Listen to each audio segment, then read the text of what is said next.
region is not doing what exactly is expected right there. Now, a lot of things that have come through and have failed to showcase right away. Now, West Nile, Northern Uganda, has no team representing, of course, in what is called the top tier. I'm talking about the StarTimes Uganda Premier League, whereas a couple of names that we did talk about with Susie yesterday that are representing in the FUFA Big League. But for today, Patrick, welcome.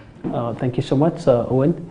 Been a pleasure to be here for the sports time until the tea time. Yeah, we from 2 to 3 we shall be right here giving you all the updates. Remember, Euros will be starting on the 14th of this very month coming. I'm talking about next month of June, and then you have also that very day you're going to be seeing that the transfers will also be kick-starting in what is called the English or the Europe. That's where you'll be seeing that the transfer windows will be open. So a couple of names already pushing in there. But for Uganda, already people are talking about different clubs and players to come in there. And one of the biggest thing is the man from Karo Karunji, Anyama, has crossed over to KCCA Football Club. That's one of the biggest thing that I want to give you a highlight about. But back to the roots, where I'm talking about West Nile.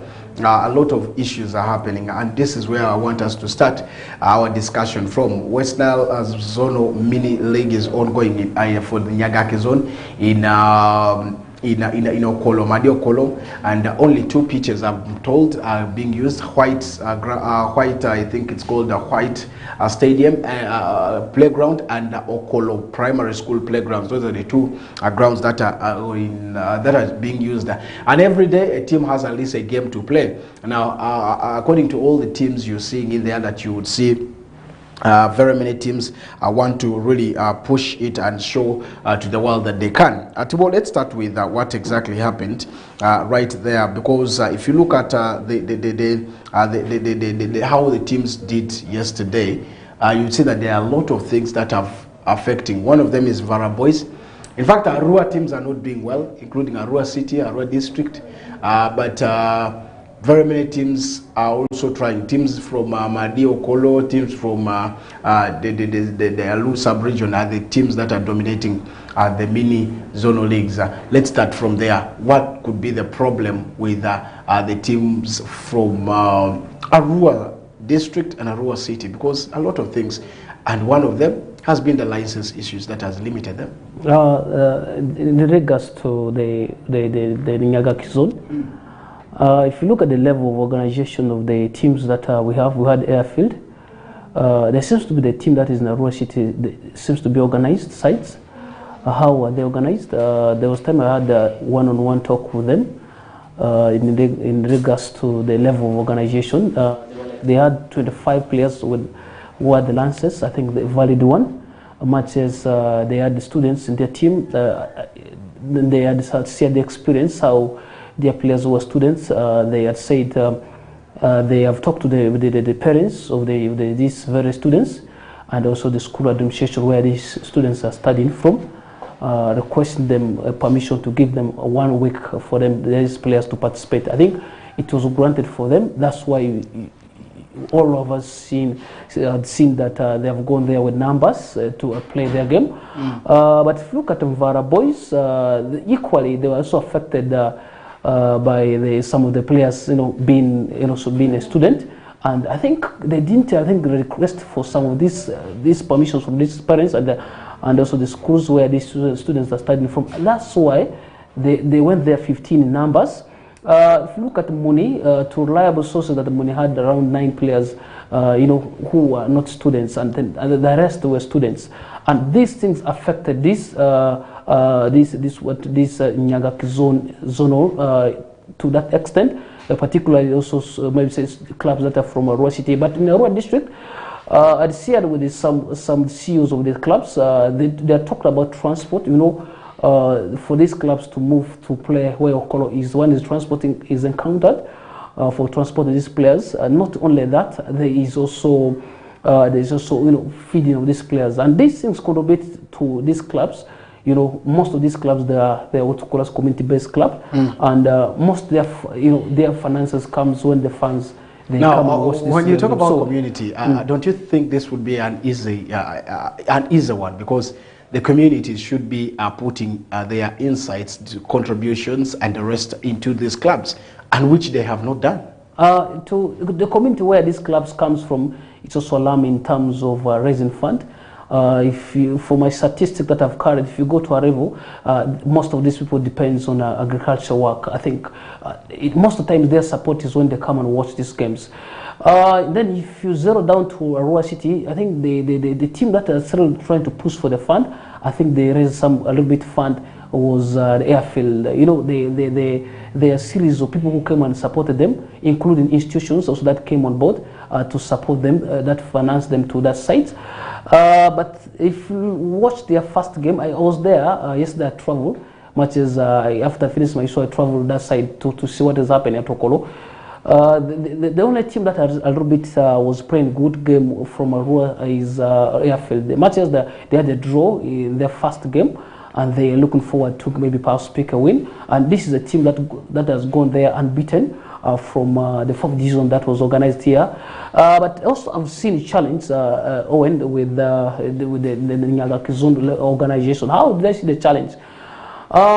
If you look at the zone of the Nile zone, it was organized at a time where, you know, those people know that some players, the students, that's why you find it was playing on holiday. And this Nyaga, are you trying to blame the region? The region has to also take it as a blame in that regard, because knowing that there's some of these players, the students, that's why the Nile zone game were hosted on holidays.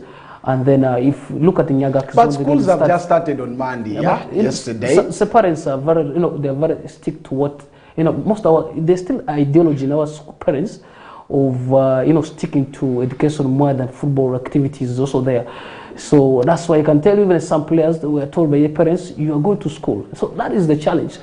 A lot of things. Now, let's first have the results of the games yesterday, where, of course, Parombo did play the team of Daystar, and a game that ended at 3-1 in favor of Parombo United. Goli Mission did play against the team of Odumi, a game that ended 3-0. And Villa Spurs did beat team Nyaya Tajiako by 1-0. And then we did also see team of Parombo Mission playing 0-0 all with Airfield Arua. And then Young Savannah did play, was supposed to play against Muni. Muni did not turn up. That game was not honored. And then we also saw the team of Hot Springs beating team Vara Boys by 3-0. Pioneer played 0-0 with Ani Red Stars. And then the Ochoko United lost to Dei All Stars by 2-0. As Aya lost to Johanna by 2-0. Craig City lost to Bright Light by 1-0. Ovisoni lost to Okolo Central, the host, 3-2. And of course, the team of Alangi Super Mix played with Nile Hippos of Madi Okolo in Rhino Camper at 0-0 right there. I still repeat that there's that note that says that Arivu Central did not turn up for the game and they were replaced by Alangi Super Mix. My question comes to which club replaced Muni, because Muni also did not go through. That's also another question that I would want. But today I tried connecting to Madi Okolo, my hometown, probably to find out what exactly happened to some of what is happening.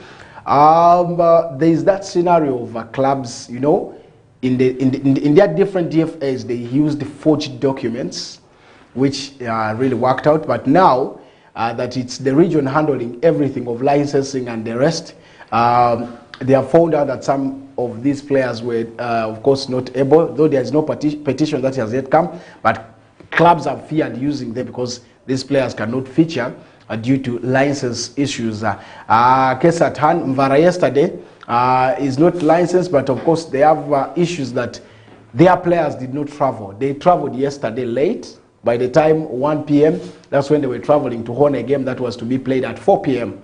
Mvara from here to Madi Okolo reached when there's only 10 minutes to the kickoff and played. Of course, they were beaten by 3 goals. And out of that, only 11 players traveled. Now, I was speaking to one of the sports journalist, that is Jero, he did tell me that yes, it's true. He also part of the Mvaramedia team, of course. He said it's true they went late, and the fact is, even after the game, 2 of their players had to come back to Arua City. And that shows you what exactly it means. Then he also did say there was also an issue to be dealt with, or of course players of Mvara said unless they give them some tokens, they will not go for, that is, the games. Now that's where again it is. So it beats my understanding. Amateur football, but you're seeing how things are going. People want money, and in the rules of the regulations of football in Uganda shows that amateur football, you don't pay salaries to players, and that is one big thing. But all in all, appreciations can always come through. Now, when the club is also struggling, what do you expect? That's one big thing. Different obviously went and they have lost. That means things are not working well with a few, because also some teams have issues. Now, my question is, issues of licensing. Who should be blamed? DFAs, clubs, or? The Lancers issue is, it is this time the system has been, shifted in the way that the CEOs manage this. I know, but I'm meaning about fake documentation. Fake documentations, it comes down to, this time Uganda is Uganda when it comes to these issues. At times, I cannot blame the DFA because I had a talk with him in regards to the issue of Lancers. He was like, the Lancers he had, these Lancers, he knew that they are not forced and they have the real Lancers. To surprise that there are still some Lancers that are forced, I think this comes down to the level of organization. If you put your players in the system, what the system does is it will indicate orange when it is still pending. Then when it comes to green, it means it is showing that the player is, you have owned the player license already is ready. If it means, if all the players that you have submitted on the system, they are all indicating orange, it means it is still pending. When it comes to now green, that's when the license is now they are full, they have registered your players fully, and then it is you to go and then to print out the lances. If those cases of now forging lances, I think it is down to the CEOs of the clubs to be blamed, because they're the people who upload it, and then the work of the region is to approve. And they have to one of the biggest things, yes, CEOs could be right there.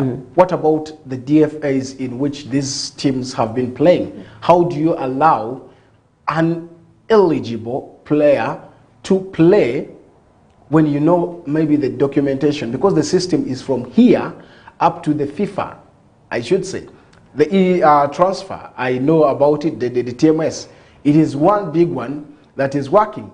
And if a regional league club or a 4th division league club wants to do transaction, yes, every other person could see. That means this, because you just like you've explained, you can't print a license without it saying that it is green or it is okay. Now, how did they make sure that they got into the play? That is the thing. That's why I'm blaming the DFAs of the different districts or cities. But it comes down to also how these people are managing this. It followed everything that happened at Nile Zone. I mean, the Nile Zone was. I was there at Koboko when following the verification of the players. Most of those players, they have eligible what we call as lances. But it is in Nyangaki Zone where I'm seeing these things happening each time and each year. We did see Leo Football Club 2 years back. And now it has costed them that they even don't want to spend any money on football. Yeah, it has costed them. And now that we saw their stars, I think last season also suffered from the same disease. Now that the clubs and they are feared to go there because of lance issues. It means DFAs need to carry this, because we all see this every time it's persisting with the Nyangaki Zone. Why? You need to ask that.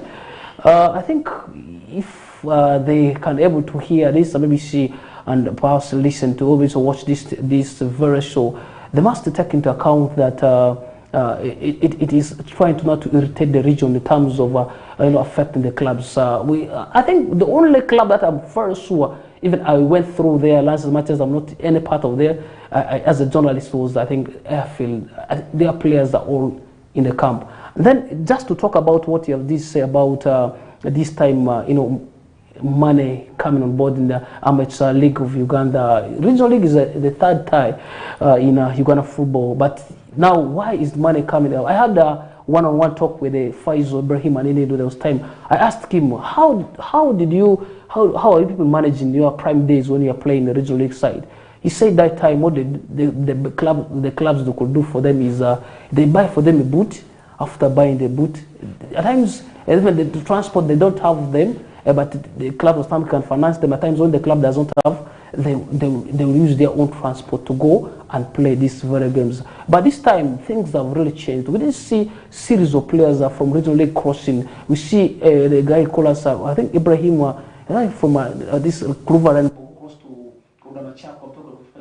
Ibrahim. I think he had cost around 1.3 something worth kind money for him to cross. But those days you don't see such amount of Ugandan shillings being used in the regional league side. But this time things have changed, and then the players demanded equally from Vara side, demanded from certain amount of money, and then it is something so much. Unless otherwise, maybe if there was written documents, I think they can able to demand. But if it is not like that, I think if they can able to play in the 4th division side without any complaint, I will have pleaded that they have to go by fulfill and make sure that the Aston Villa has to qualify back to regional league side. Okay, now one of the biggest thing is that now that Arua district, Arua city are doing poorly, what do we expect?